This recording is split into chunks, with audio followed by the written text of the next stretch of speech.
Assalamualaikum. Waalaikumsalam. Masih semangat? Doa dulu ya. Kalian coba disiapkan. Siap. Doa mulai. A'udzubillahiminasyaitonirrajim.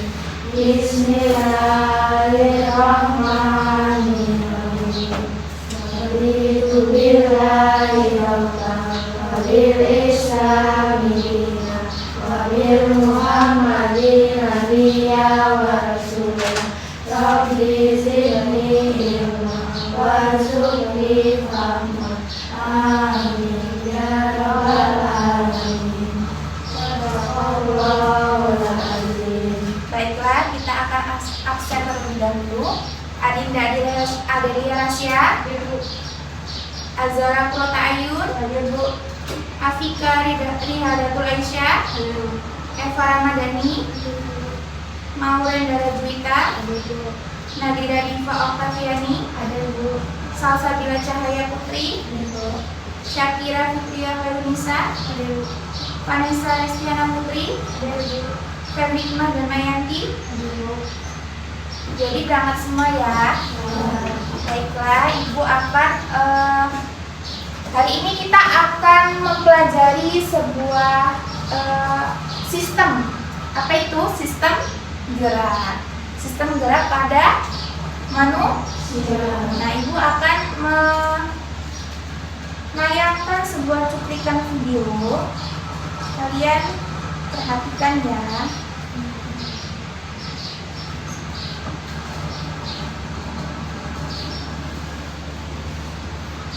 Sebentar.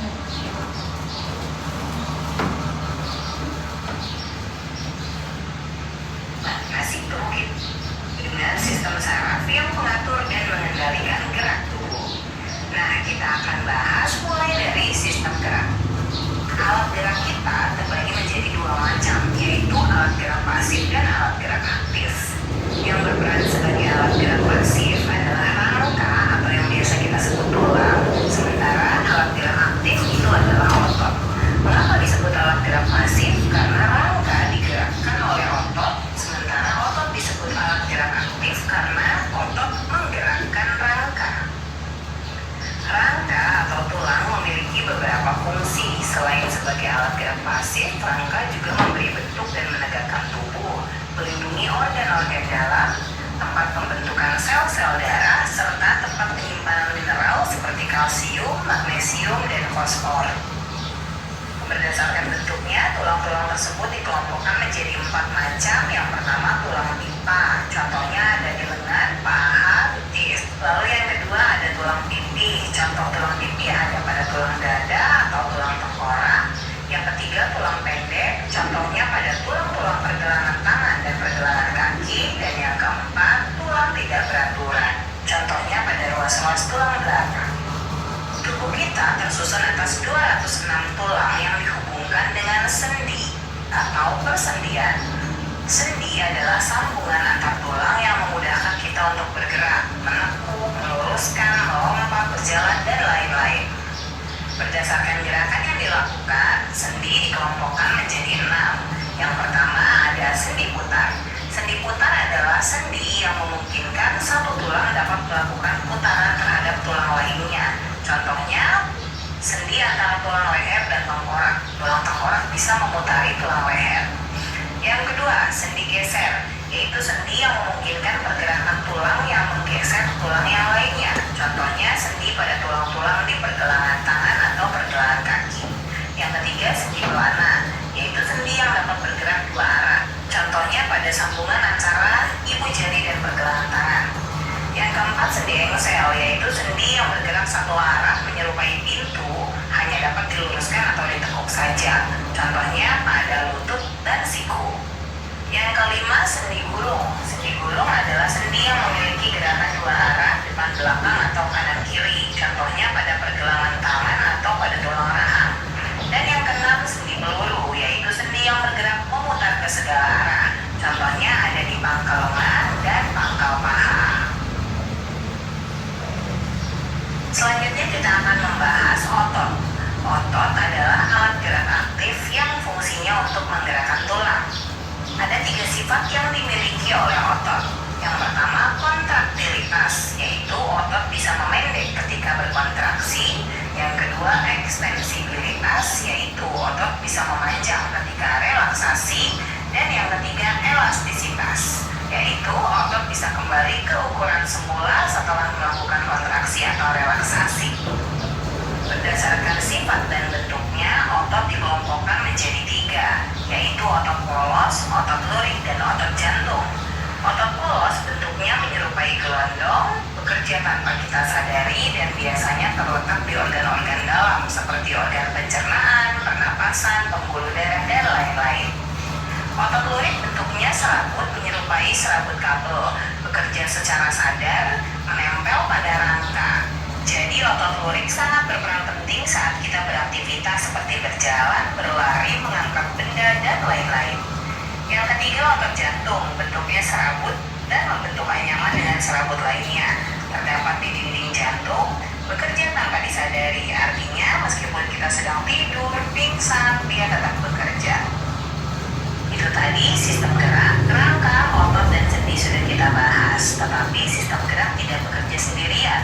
Pergerakan dapat terjadi jika didukung oleh sistem saraf. Jadi kita akan bahas yang berikutnya, sistem saraf. Sistem saraf adalah sistem yang mengatur dan mengendalikan semua aktivitas tubuh.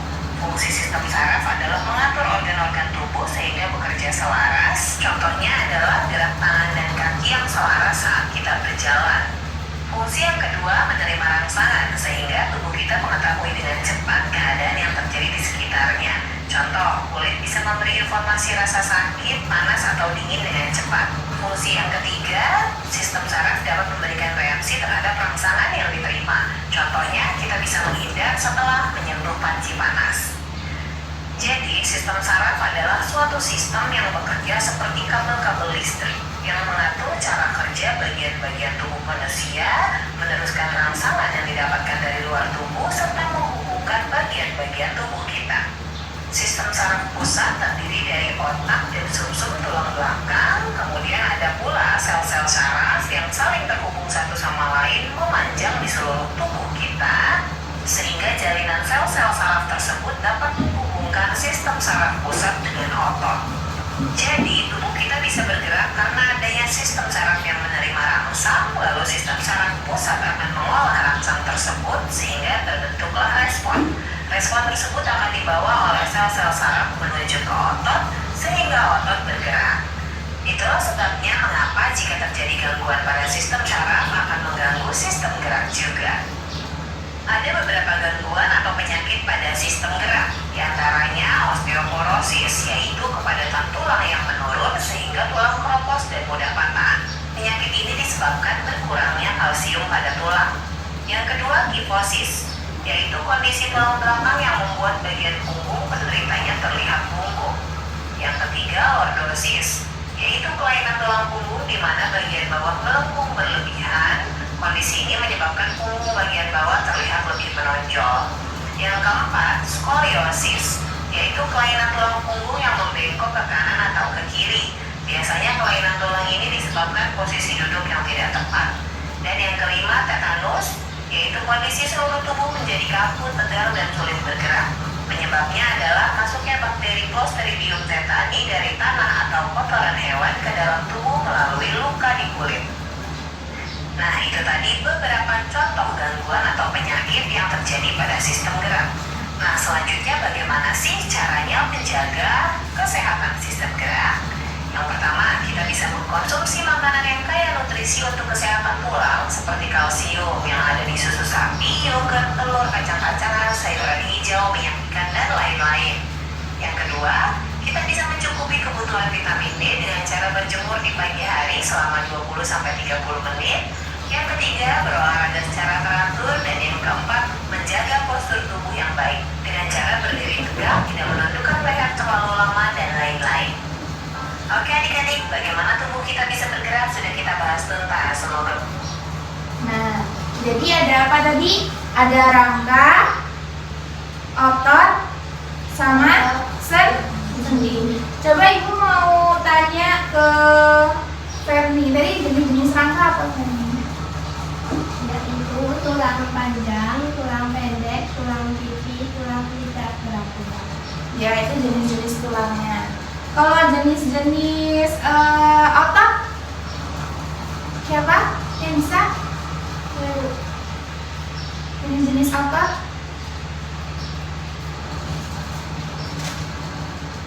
Siapa yang bisa? Ya. Jenis-jenis otot. Coba jenis-jenis otot. Kalau polos atau lurik jangan jatuh. Ya, berarti jenis-jenis sendi apa tadi, Adinda? Yaitu sendi kelana, sendi ensel, sendi putar, sendi geser, sendi kulur, sendi kulur. Ya, baiklah, tadi sudah disebutkan oleh teman-teman kalian jenis-jenis tulang, otot dan sendi sama Fermi, sama lagi Adinda sama Syakira. Nah, Ibu akan membentuk dua kelompok. Kalian, Ibu suruh mencari pertanyaan yang sudah Ibu siapkan di dua lembar kertas ini. Kalian cari dan nanti kalian diskusikan bersama teman kelompok kalian. Nanti boleh presentasi ke depan. Oke? Nah, Ibu bagi kertas.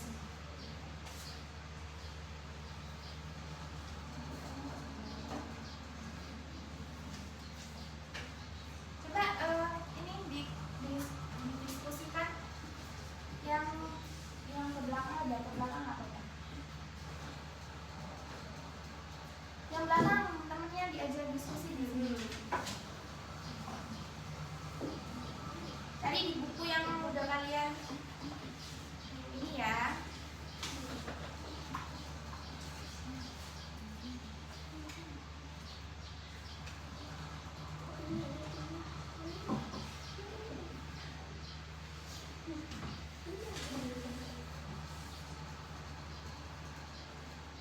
Kalau nanti udah selesai boleh kalian diskusikan. Boleh kalian presentasi.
Sudah?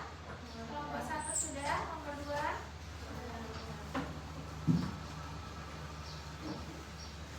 Zairi, kelompok 1 silakan presentasi, maju ke depan. Perkenalkan namanya, terus presentasikan hasilnya. Ayo maju ke depan.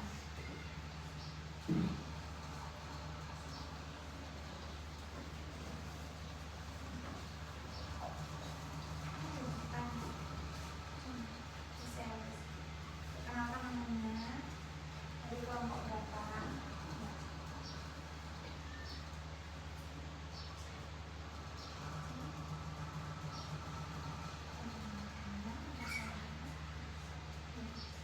Assalamualaikum warahmatullahi wabarakatuh. Perkenalkan, kita dari kelompok 1 akan mempresentasikan hasil diskusi kami. Perkenalkan, nama saya. Perkenalkan, nama saya Nadila Dita Fasyadi. Nama saya Adinda Adinda. Nama saya Fana Sastera Putri. Nama saya Asmara Madani. Nama saya Sani Madana Putri.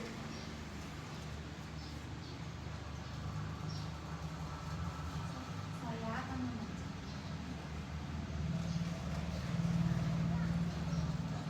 Saya akan membacakan hasil diskusi kami.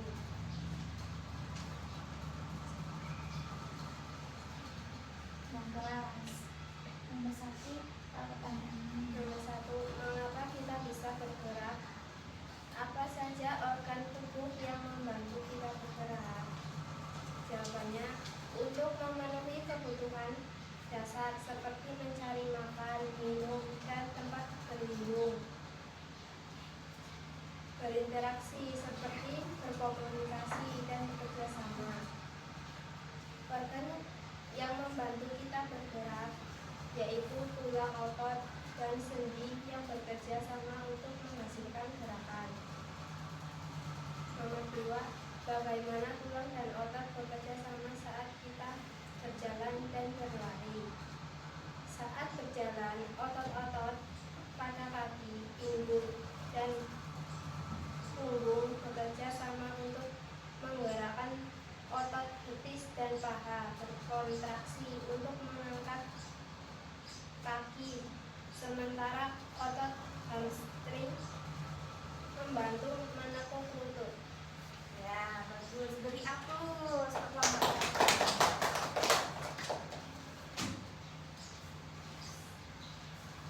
Kembali ke rumah. Terima kasih untuk kelompok 1 atas jawabannya. Tadi kelompok 1 pertanyaannya, mengapa kita bisa bergerak? Apa saja organ tubuh yang membantu kita bergerak? Bagaimana tulang dan otot bekerja sama saat kita berjalan dan berlari?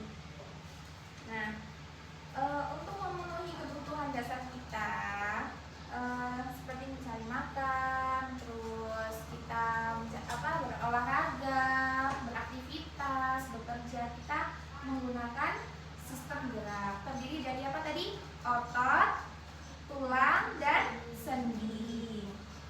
Nah, sistem gerak tersebut saling terhubung, yaitu tadi untuk membentuk satu kesatuan untuk menghasilkan suatu gerakan. Suatu gerakan itu seperti tadi makan, minum, olahraga, beraktivitas, gitu kan. Sangat dibutuhkan untuk manusia. Nah, gimana sih untuk cara kita menjaga kesehatan sistem gerak? Tadi kan konsumsi makanan yang kaya nutrisi, terus seperti kalsium untuk kesehatan tulang, susu sapi, yogurt, itu mengandung kalsium yang tinggi untuk tulang kita. Terus mencukupi kebutuhan vitamin D dengan cara berjemur di pagi hari selama 20-30 menit. Di pagi hari itu sekitar jam 8 sampai jam 9 kita butuh